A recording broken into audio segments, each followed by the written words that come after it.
Sorry, I'm here with Mr. Harley Jackson. We are in Ohio. What city are we in? Marysville. Marysville, Ohio. On this beautiful day, we just had essentially an estate auction. Correct. Yep. With various household items, a little bit of land equipment. So how do you think the auction went today, sir? I think we were good. The lawnmowers and all of that stuff sold pretty well.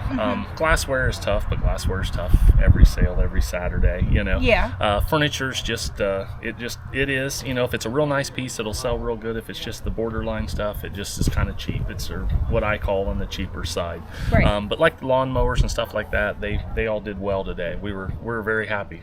Glad to have them. Right. I was very impressed with the International that sold for over $2,000 or yes, close the to International did well, and the 855 did well. Those both did a little past expectations. Those were both past expectations. Well, so they were that was good. Beautiful pieces. Yeah, they were nice. All fairness, they were nice. Very... Cleaned up really, really nice. So they did well. They did well, you know. Yeah. And it seemed like all the yard tools and stuff like that, all of that stuff sold good. The rototiller, stuff like that, seemed like all of that stuff sold real well. So right. Yeah. Yeah. So how do you think the family feels about? They told me they were tickled to death. That's what they said. Yeah. You know, and the house, the way they look at it, the house is cleaned out as far as that, and the barn's cleaned out, and they made some money. Yeah. So absolutely, because you know, it's auctions sometimes are difficult because it means that people are moving on to the next stage. Correct. And this was just an end for a family. This was just to get everything cleaned up. Everybody kind of makes their things, you know. It's kind of bittersweet for them because, you know, it's the true end for them.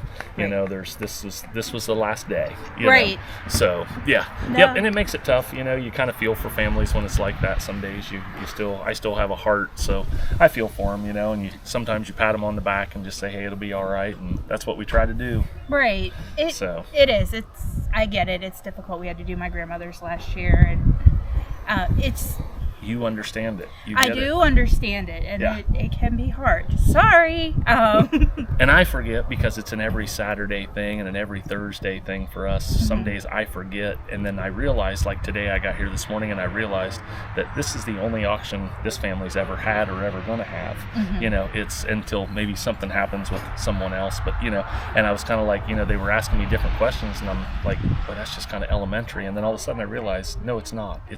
They've never been to an auction before. They've never had an auction before. Yeah. So I have to be a little more, you know, understanding. You do. Yep, everything. You do. Yes, because there is a difference between buying when you have this and then whenever you are the consigner or the seller seller in the estate. Yep. So how long have you been doing this? 34 years, and we're 5 miles from my house.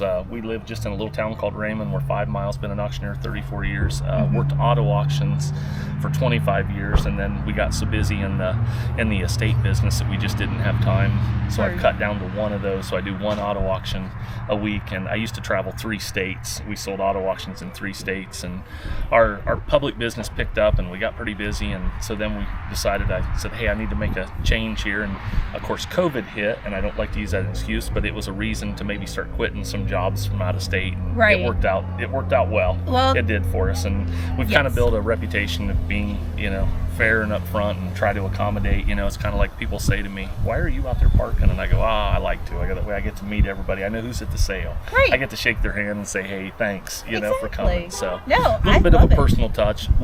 I'm 54 and I love the live auctions. I know there's a lot of online stuff. We sell a little stuff online, but all of these sales like this, I will always try to do live. I like the interaction with the people. You know, I'm a people person, and as my family tells me now, I'm a storyteller. So, because I just sit around and tell stories all the time.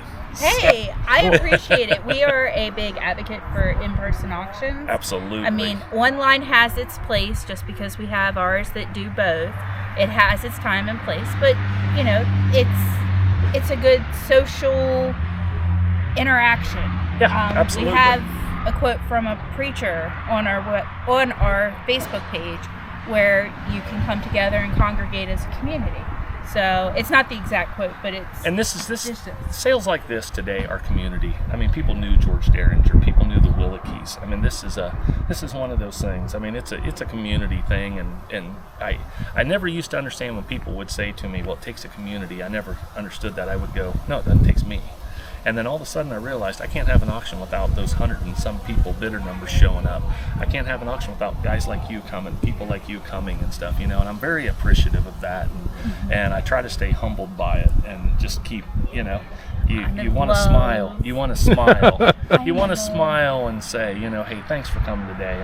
And in this world, and I'm not going to get into that, but kindness is a big thing. I mean, it's it's just as easy to yell at somebody as it is just to go, hey, have a nice day. Yeah. Boy, what a beautiful day today. Right. So anyways, yeah, we just try to stay very humbled and very grounded. I'm loving this. So yeah. Try to.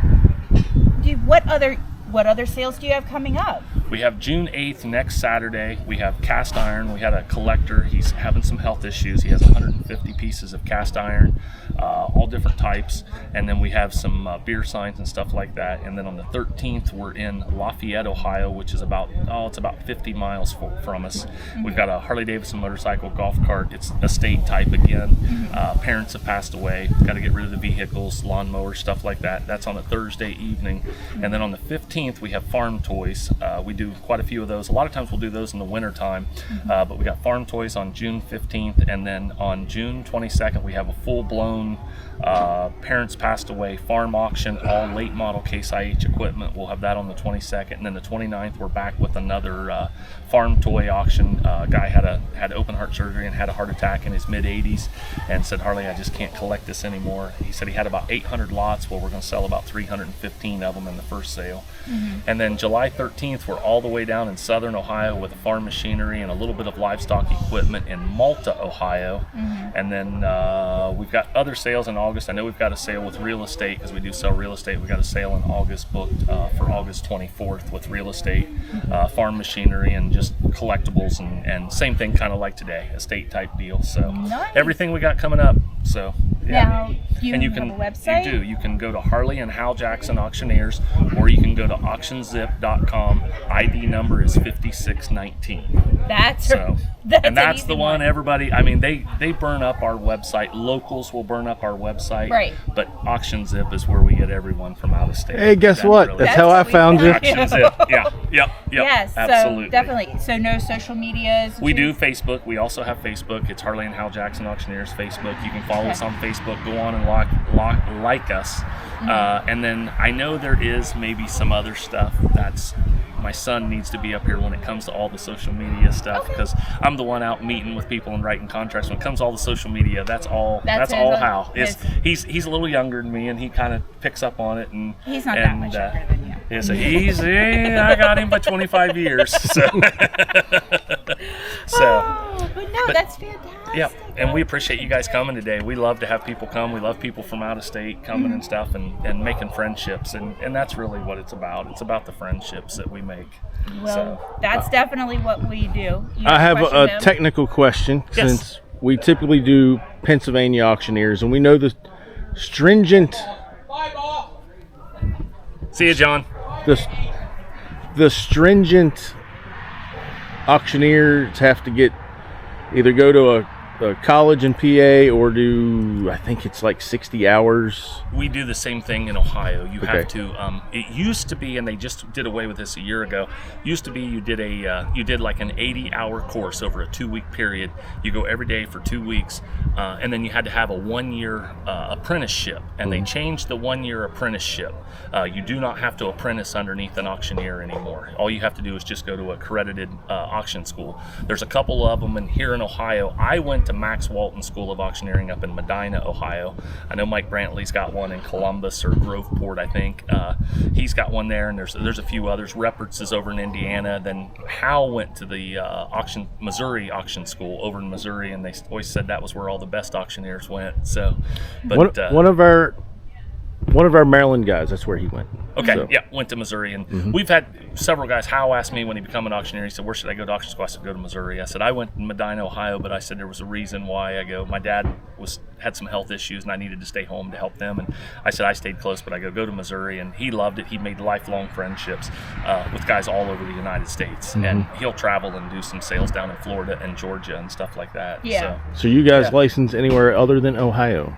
We are. I am licensed in Texas. We are licensed in Kansas. I'm licensed in Kansas and Texas. Oklahoma doesn't require a license because we've sold some sales in Oklahoma also.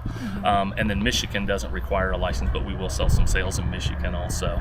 I was licensed in 12 states at the height of when I was my son's age. I was licensed in 12 states and sold regularly in 12 states. But don't do that now. Just staying a little closer to home. Well, so and I'm able to. Yeah. So we get it. Because we like to remind everybody, we're not auctioneers. We go to auctions and we appreciate the auctioneers. Yeah. So, but that's fantastic. It sounds like you're going to be very busy. So, one other thing I want to do, and this does extend to Hal, but I would like to invite you to be a part of our Country Road Bidding family. So we will be promoting you. We do have people in Ohio that follow us, and really all across the country and the world. So we are going to help get your sales out there. All right. For everybody. Yep. And we will friend you and do whatever we got to do. And I know Farm Junk 101, he always comes to all of our sales and puts videos on for us. And not that he doesn't do other auctioneers, but he seems to do about all of ours. So we feed him lunch for free for that. But we love him. So he's a sweetheart of a guy. He is. He's a good guy. He was very gracious and actually spoke with us a little bit, so we got an interview with him. It's great to see us all come together.